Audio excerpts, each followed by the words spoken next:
Pour moi, les enjeux principaux aujourd'hui, c'est l'accès à la formation, l'accès à l'école, des enfants en situation de handicap. Vous le savez, on a créé une loi obligeant les entreprises à partir de 20 salariés à prendre 6% de personnes handicapées. Sauf que les entreprises aujourd'hui, elles disent oui, on veut le faire, mais on ne trouve pas les personnes compétentes sur le marché de l'emploi. Pourquoi? Parce qu'il y a très peu de jeunes qui arrivent à Bac+3 ou Bac+5. Parce qu'il y a la fameuse barrière déjà du primaire, le collège, le lycée et l'université, je ne vous en parle même pas. Vous vous rendez compte qu'aujourd'hui encore en France, seulement 15% des collèges sont accessibles.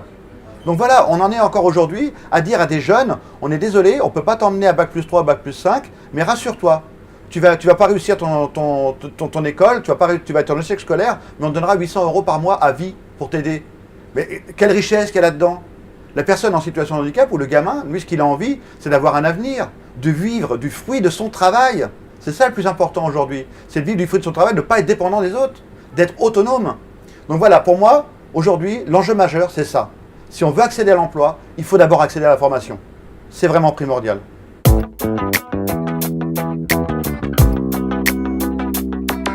Alors pour moi, la recette aujourd'hui, il y a deux chantiers principaux. Je viens de vous le dire, l'accès à l'école, l'accès à la formation.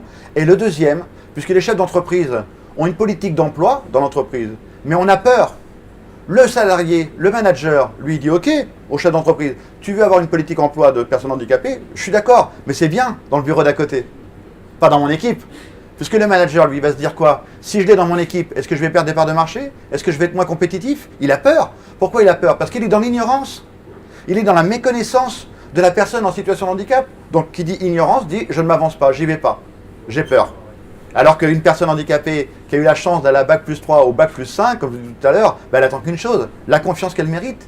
Et elle va le faire, le job.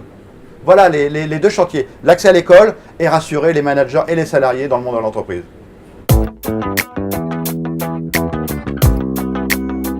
Oh là là, alors pour moi, après mon accident, c'était un peu plus compliqué. Bon, déjà, j'étais ouvrier métallurgiste, donc un niveau d'études assez bas. Et quand j'ai voulu retravailler, à l'époque, c'était encore la NPE, parce que j'ai eu mon accident en 1994, et 3 ans après, j'ai voulu retrouver un emploi. Et quand je suis allé à la NPE à l'époque, donc Pôle emploi aujourd'hui, on m'a dit non, monsieur, restez chez vous. Franchement, vous allez perdre tous vos avantages. Pourquoi vous voulez retravailler? Voilà la réponse que j'ai eue il y a quelques années. Aujourd'hui, j'espère que ce n'est pas la même réponse. Aujourd'hui, ça va. Enfin, j'ai créé ma société de communication. Aujourd'hui, j'avance grâce à une chose. Vous savez, il y aurait un message aussi fort à faire passer auprès des personnes en situation de handicap qui rentrent dans cet univers, ou ceux qui ont une maladie invalidante, de dire, faut peut-être pas trop attendre que ça vienne vers vous. Allez-y, bougez vous-même. Moi, vous savez, il m'a mis 14 ans. J'ai mis 14 ans pour sortir de mon canapé, 14 ans pour accepter mon nouveau schéma corporel, ça s'est pas fait du jour au lendemain. Mais après 14 ans, je me suis vraiment lancé. Et je me suis dit, maintenant, je vais ouvrir les portes. Je vais défoncer les portes. Et je vais y arriver. Et aujourd'hui, j'ai créé ma société et je fais des conférences. J'ai une chronique au magazine de la santé sur France 5. Voilà, j'ai changé ma vie. Je n'ai pas attendu que ce soit les autres qui le fassent pour moi.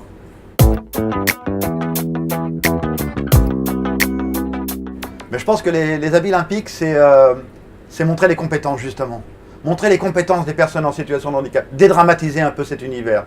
Regardez, venez voir les habits olympiques. Venez voir ce que c'est. Vous allez voir des informaticiens qui sont tétraplégiques et qui font de l'informatique avec une casquette, une petite pointe blanche juste au bout et qui vous font des programmes mais extraordinaires. Venez voir ces pâtissiers, venez voir tous ces professionnels du monde du travail qui sont en situation de handicap. Et franchement, vous allez être bluffés. Grâce à ces habits olympiques, on va peut-être, enfin je l'espère, changer ce bon Dieu de regard qui colle à la peau de ces jeunes qui travaillent dans le monde du handicap. Changer le regard et montrer qu'enfin, tous ensemble, on peut collaborer dans le monde de l'entreprise.